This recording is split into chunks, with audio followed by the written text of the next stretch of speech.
The Raging River, written and read by Cooley. Itzhak cut a slight figure in his long jacket as he stood with his hand on the railing looking into the raging river. Today, Itzhak had come to say goodbye to the place of his birth, resolving to gain a strong memory of the beauty of the place, and like the raging waters, his life was now in turmoil. The road ahead would be a hard one, tinged with sadness and loss. But he knew he must survive to tell the story of this place and the tragedy which was unfolding. In 1944, it had been a difficult year, the restrictions placed upon the community having become increasingly harsh. The final straw was the official notice telling all the remaining community to assemble tomorrow at dawn for transportation. Tears welled up in his eyes as he thought of the summers they had spent in this beautiful place, the sweet memories of picnics too much to bear. He prayed, "Hashem, I do hope that you're at home today, because I have some questions." This was not just a prayer, but a statement of bitterness.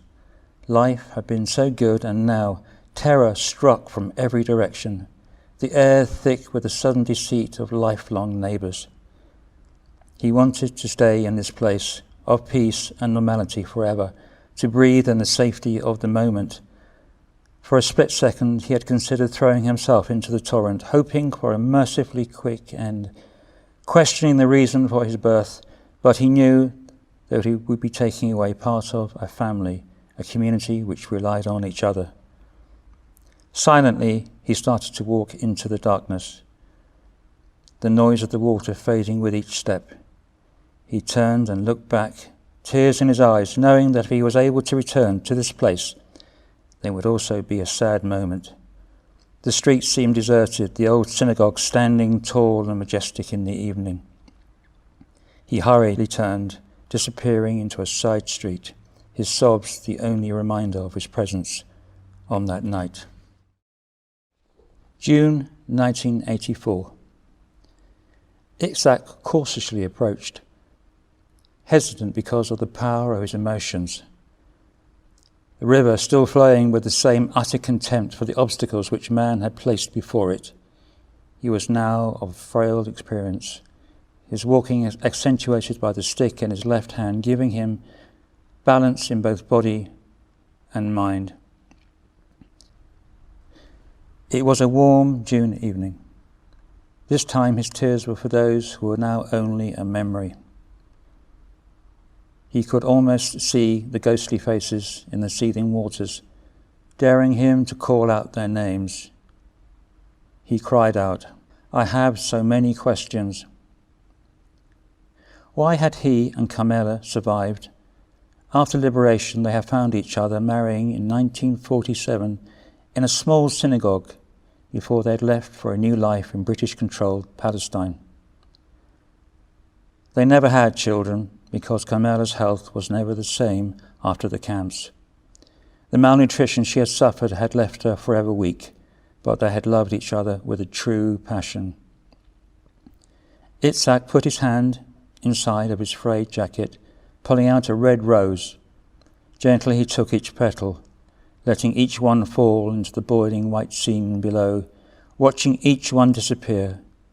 He cleared his choked-up throat. "I'm sorry, Carmela, that it has taken me so long to keep my promise." He tried to remember her face, not wanting to lose one tiny detail, her long chestnut hair, her beautiful brown eyes and flawless cheeks. He remembered seeing her for the first time, the modest dress of the ladies in their community, covering her slim figure, making him want to look away. And then out of the corner of his eye, he caught her looking back at him. He sat at the back of the shul, speaking in hushed tones to the other ladies. He felt embarrassed until he felt a gentle tap on his shoulder. "That's Salala Modula's cousin. She arrived from Brasov last week." Jacob Stein put his hand to his mouth before continuing. "They say that she's to be the bride of Rabbi Joseph's son. Her name is Carmela Tivon. She's from a very good family." Jacob looked away, his dark hair and beard making him look older than his 23 years. It was rumoured that Jacob would take over from Mr. Klinsmann, the Shadchanit, the matchmaker. He was certainly curious about those around him. Itzhak turned once more and caught her gaze.